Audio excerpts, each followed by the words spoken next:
மணப்பெண்ணின் பிரத்யேகமான திருமணம் விவாஹா தி சென்னை சில்க்ஸ். இந்த நேரத்தில் இன்னொரு சுவாரஸ்யமான விஷயத்தை உங்ககிட்ட பகிர்ந்துக்கணும்னு நான் நினைக்கிறேன், விரும்புறேன். அண்மையில் நம்ம அட்வான்ஸா வழங்கின 5,000 ரூபாய் உரிமை தொகையை பல ஊடகங்களும் நம்மோட சர்ஜிக்கல் ஸ்ட்ரைக்குன்னு சொன்னாங்க. அந்த அளவுக்கு எதிரிகள் கணிக்க முடியாதபடி நம்மோட மூவ் இருந்துச்சு. அதே சமயம் அன்றைக்கு இன்னொரு விஷயமும் செய்திகள்ல இடம் பிடிச்சது. காலையில நாம ஸ்வீட் சர்ப்ரைஸ் கொடுத்ததுல மக்கள் மகிழ்ச்சியாக இருந்தாலும் அடுத்து அவங்க உடனே போனது வங்கிகள் இருந்து பணத்தை எடுக்கத்தான். அதுக்கு என்ன காரணம் தெரியுமா? ஒன்றிய அரசு மேல இருக்கக்கூடிய பயம். எங்க அந்த 5,000 ரூபாய் ஒன்றிய அரசு எடுத்துக்குவாங்களோன்னு பயந்த மக்கள் அந்த தொகையை உடனடியா வித்ட்ரா பண்ண போயிட்டாங்க. இதுதான் மக்கள் நம்ம மேல வச்சிருக்கக்கூடிய நம்பிக்கைக்கும் ஒன்றிய அரசு மேல வச்சிருக்கக்கூடிய நம்பிக்கைக்கும் வித்தியாசம். மக்களுக்காக கொடுத்தா அது திமுக அரசு, மக்கள் கிட்ட இருந்து எடுத்துக்கிட்டா அது ஒன்றிய பாஜக அரசு. அதை புரிஞ்சுக்குங்க. மக்கள் கிட்ட இதைத்தான் நீங்க எடுத்து சொல்லணும். அண்மையில் மாண்புமிகு பிரதமர் மோடி அவர்கள் பேசின பழைய வீடியோ ஒன்று மறுபடியும் வைரல் ஆச்சு, பார்த்திருப்பீங்க. அதில் என்ன சொல்லியிருந்தார்? இலவச பேருந்து பயண திட்டத்தால மெட்ரோ ரயில்களில் பயணிகளோட எண்ணிக்கை குறைகிறதா சொல்லியிருக்கிறார்.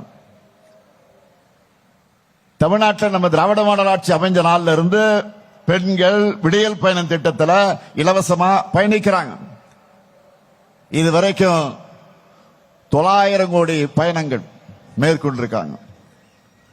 இதனால ஒவ்வொரு குடும்பமும் சுமார் மாதம் 800 ரூபாய் சேமிக்கிறாங்க.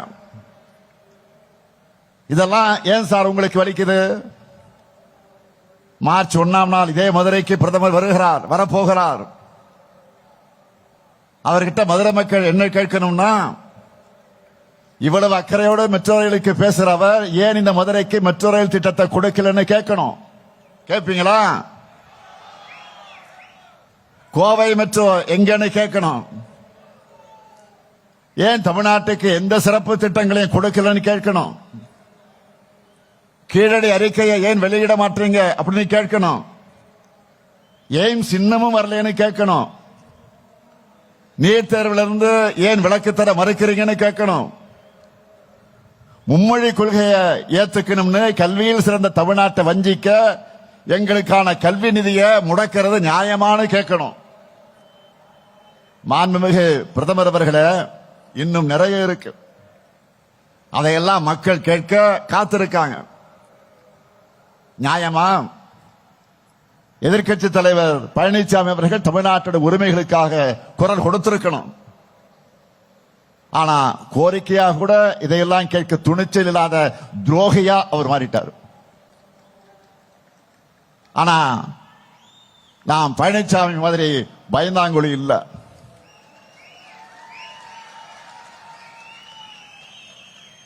ஆட்சிகள்ல பதவிகள்ல உயிரே போனாலும் எதை பற்றி நாங்கள் கவலைப்பட மாட்டோம். என்ன வழக்கு போடு, நாங்கள் பார்க்காத மிஸ்ஸாவா, நாங்கள் பார்க்காத தடாவா? இன்னைக்கு இந்திய அளவில் இருக்கக்கூடிய எதிர்கட்சிகளே திமுக மேலதான் பாஜக அரசு அதிகமான ரைடுகள் நடத்துறாங்க.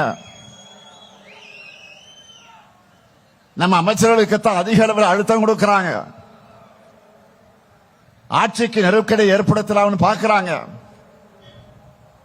எமர்ஜென்சியை பார்த்த இயக்க திமுக. அதனால உங்களுடைய இந்த சிபிஐ, இடி, ஐடி என எந்த சித்து விளையாட்டுக்கு நாங்க அஞ்ச மாட்டோம். அதுக்கு வேற ஆளை பாருங்க. என்னானாலும் சரி, நாங்க எழுந்து நிற்போம், ஒரு கை பார்ப்போம். தமிழ்நாட்டுடைய உரிமைகளுக்காக இப்படி தைரியமான போராடுகிற காரணத்தால் தான் மக்கள் நம்ம கூட ஆதரவா இருக்காங்க.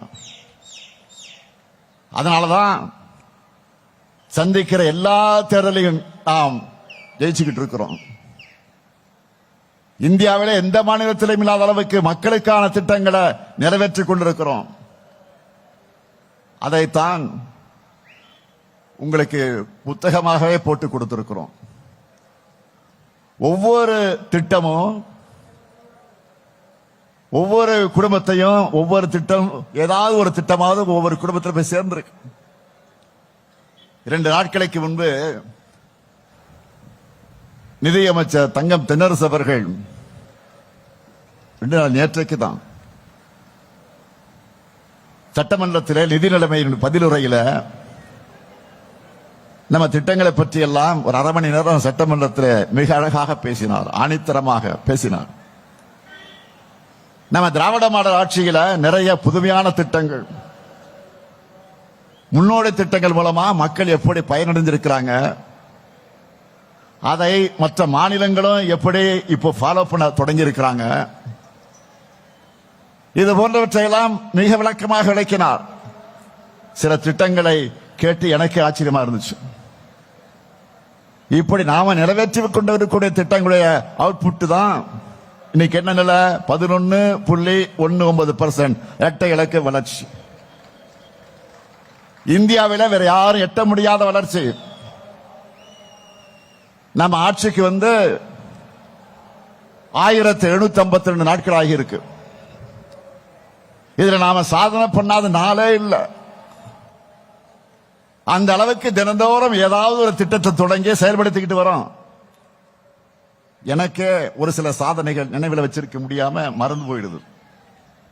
அதனால நீங்க எல்லாரும் உங்க பகுதிகளில் செய்யப்பட்டிருக்கக்கூடிய சாதனைகளை தெரிஞ்சு வச்சுக்கோங்க. அதை உங்கள் ஸ்டைல்ல மக்களை சந்திக்கும் போது நினைவுபடுத்துங்க. அதுக்கு இந்த புத்தகம் உங்களுக்கு பயன்படும், நல்ல யூஸ் ஆகுது. தேர்தல் பணிகளை பொறுத்த வரைக்கும் எல்லா வகையிலும் நாம தான் முன்னணியில் இருக்கோம். கூட்டணியில புதுசா கட்சிகள் எல்லாம் இணைகிறாங்க. தொகுதி பங்கீடு பற்றி பேச்சுவார்த்தை நடத்த குழு அமைச்சாச்சு. தேர்தல் பரப்புரையும் எல்லாருக்கும் முன்னாடி நாமே தொடங்கிட்டோம். எந்த தொகுதி யாருக்கு, வேட்பாளர் யார், இதை தலைமை கழகம் பார்த்துக்கும். இன்னும் சொல்ற, நான் கவனிச்சுக்கிறேன். அறிவிக்கிற வேட்பாளர்களை வெற்றி பெற வைப்பது உங்கள் கடமை. நம்ம கட்சி வேட்பாளர்கள் மட்டும் இல்ல, நம்முடைய கொள்கை உறவாக பயணிக்கிற கூட்டணி கட்சியின் வேட்பாளர்களையும் பெரிய வித்தியாசத்தில் வெற்றி பெற வைக்க உழைக்கணும். களத்தில் நம்ம ஆட்களுடைய உழைப்பை பார்த்து அவங்களை விதைக்கணும். அந்த கடமையை நீங்க நிச்சயமாக நிறைவேற்றுவீங்கன்னு நான் நம்புறேன். தமிழ்நாடு அணியா டெல்லி அணியா? தமிழ்நாடு ஜெயிக்கணும்னா திராவிட முன்னேற்ற கழகம் ஜெயிக்கணும். மதச்சார்பற்ற நம்முடைய முற்போக்கு கூட்டணி ஜெயிக்கணும். அடிமை அதிமுகவும் தமிழ் பாஜகவும் அனைத்து தொகுதிகளிலும் டெபாசிட் இழக்கணும். உங்க முத்துவேல் கருணாநிதி ஸ்டாலின் மீண்டும் முதலமைச்சரா பொறுப்பை ஏற்கணும். தமிழ்நாடு எல்லா துறையிலும் தொடர்ந்து நம்பர் 1 இருக்கணும். இது நான் தர்ற வாக்குறுதி. இப்படி நீங்க நம்பிக்கையோட கெத்தா மக்கள் கிட்ட சொல்லுங்க. அது மட்டுமல்ல, நீங்க முக்கியமா சொல்ல வேண்டியது தமிழ்நாடு அணியா டெல்லி அணியா என்ற இந்த போர்ல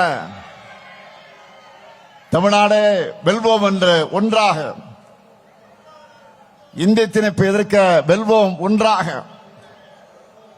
மாநில சுயாட்சியை நிலைநாட்டிட வெல்வோம் ஒன்றாக, மக்கள் நல திட்டங்களை தொடர்ந்திட வெல்வோம் ஒன்றாக, தமிழ்நாடு எப்பொழுதும் அமைதியான மாநிலமாக இருக்க வெல்வோம் ஒன்றாக,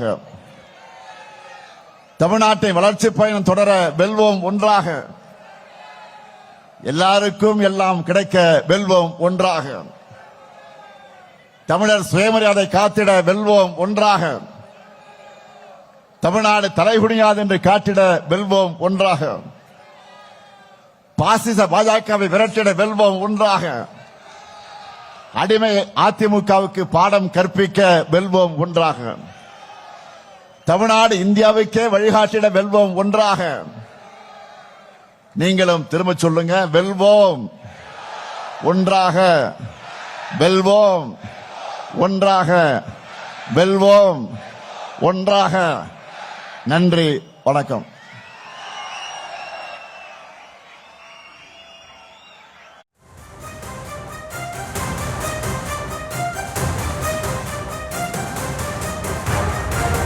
மதுரை உத்தங்குடியில் நடைபெறக்கூடிய பாக முகவர்கள் கூட்டத்தில் முதலமைச்சர் மு.க.ஸ்டாலின் உரையாற்றிய அந்த காட்சிகளை பார்த்தோம். விவரங்களை பின்வரும் செய்தி தொகுப்பில் பார்க்கலாம்.